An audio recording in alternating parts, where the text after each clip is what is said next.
Overdrive and distortion are two terms that guitar players throw around quite a lot. But what's the difference between the two, and how do you know which effect you should be using to get the sound you want? That's guitar stuff you should know. If I was asked to describe an overdriven guitar tone, I might use the words crunchy or saturated, and it would probably sound something like this.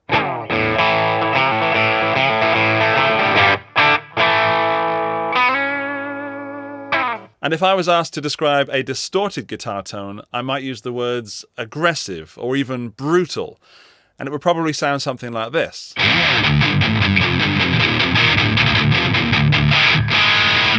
Firstly, both of these effects are adding distortion to your signal, but they do it in a different way, and therefore the results are different. And because of that, before you can find out which type of effect you need, let's define what distortion is.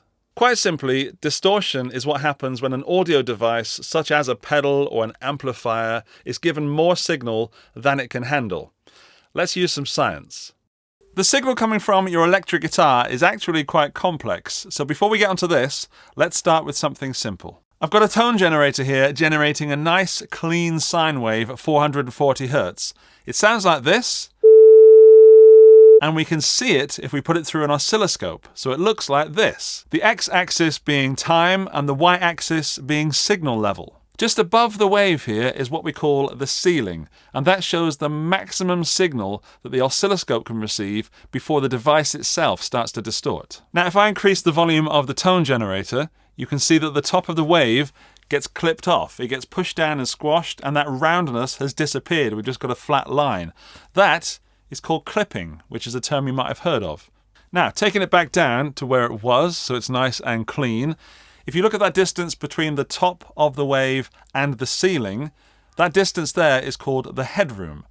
And the higher the ceiling you have, the more headroom you have. Or to put it another way, the louder your signal can get before it becomes distorted. Now, this is why a low-powered amplifier could have the same perceivable volume as a higher-powered amplifier, but the high-powered amplifier would be completely clean, whereas the low-powered amp would be distorted at that same volume. And if you've ever taken a practice amp, one of those small little ones, to a practice room and played with a drummer and turned it up, you'll find that your clean tone has completely gone. It used to be the case that any type of distortion was frowned upon, a no-no, and not anything you wanted on a recording.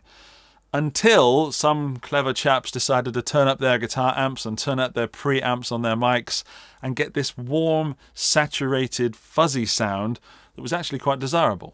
And now, of course, overdriven guitar and distorted guitar is something that's absolutely normal in the electric guitar world and beyond. However, if you're going to do that with just an amplifier, you're going to have to reach deafening volumes. And that was until some other clever chaps invented guitar pedals and effects units that allow us to distort our input signal at lower volumes and then amplify that signal with our amps at whatever volume we decide the sound needs to be at. So, what is the difference between overdrive and distortion? Okay, here's the answer you've been waiting for, and it all refers back to that clipped wave that we saw earlier on the oscilloscope. Overdrive pedals will add a type of distortion called soft clipping or saturation to your input signal while slightly changing the tone of that signal. It's not a drastic difference. Distortion pedals will add considerable compression, saturation, and distortion to your input signal whilst drastically altering the tone of that input signal. To put it probably too simply, overdrive pedals add character to your input signal, whereas distortion pedals change the character of your input signal. To help you understand what's going on and to make it absolutely clear, I'm going to put that sine wave we heard earlier through an overdrive pedal and through a distortion pedal and show you the difference using the oscilloscope. This is an overdrive pedal called the Triumph from Wampler, and this is a distortion pedal called the Phenom, also from Wampler, and this is a looper box. Now, my signal is coming into this box just here and going out there. So even though both of these pedals are turned on, the pedals are not currently affecting the tone. To bring that into the circuit, I press this, and you'll see that that sine wave changes shape. It's still round at the top, but it's fatter and slightly off to one side. Turn it back off, we've got the sine wave back again. Turn the distortion pedal on, And that's a distinctive change. So now that shape has changed shape. It's no longer round, it's more square and clipped. So the overdrive keeps it fairly rounded, but is fatter and what we would call more saturated, whereas the distortion squares it off and we start getting some pretty extreme angles. But that's enough theory. Let's finally put a guitar through these pedals. This is the Kaufman Cozy going through my Fender Deluxe Reverb just there. Set to clean, it sounds like this.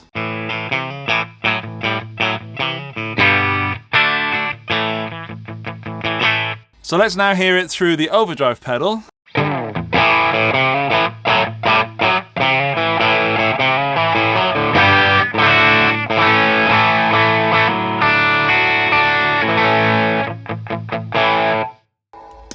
So it's saturated, it's bigger, it's warmer, it's what we would call an overdriven guitar tone. Let's try the same thing with distortion.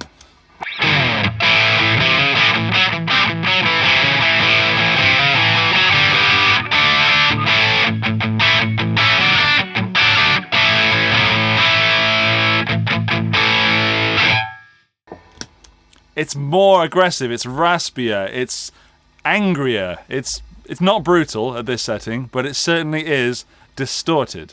So we've now seen and heard both types of clipping on both the signal generated at A440 and the actual guitar tone. And for me now, I can visualize the distortion as being squarer, more angular. The overdrive just sounds warmer and more polite, which I think translates into every different type of overdrive and distortion I've ever heard on guitar recordings. But what happens if we maximize the gain on the overdrive? Does it sound like distortion? Let's find out.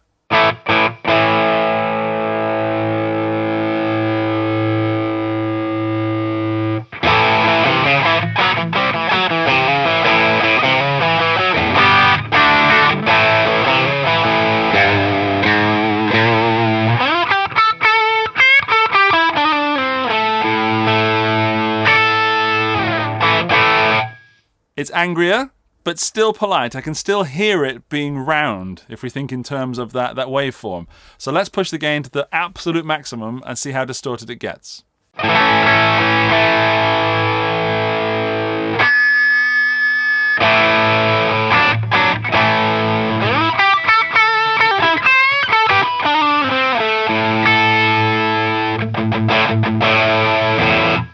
Now that Triumph is adding so much gain, it's overdriving so much, it's coming into distortion territory. But let's try this distortion pedal and see the maximum gain that we can get from this, and also the minimum gain, to see if we can make it more of an overdrive pedal.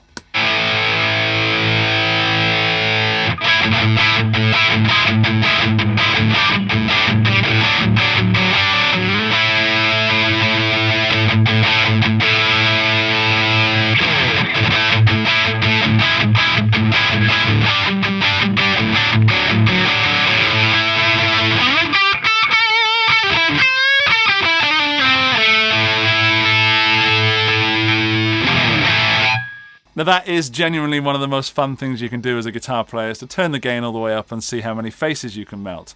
But can we turn that gain down also and make that distortion pedal more of an overdrive pedal? So that's maximum, and we're going to bring that gain down. Let's just take it down all the way and see what happens. Nada. Let's just have a little tickle. Bring that volume up. Oh.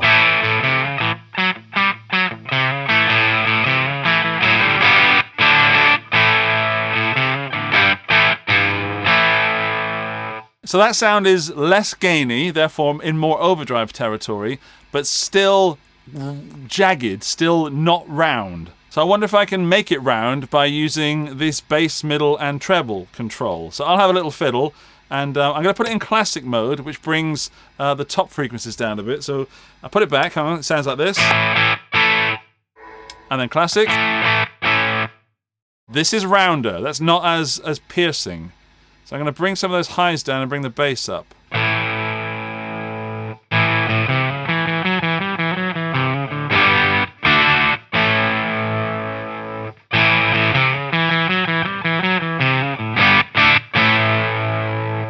Just compare it to the overdrive.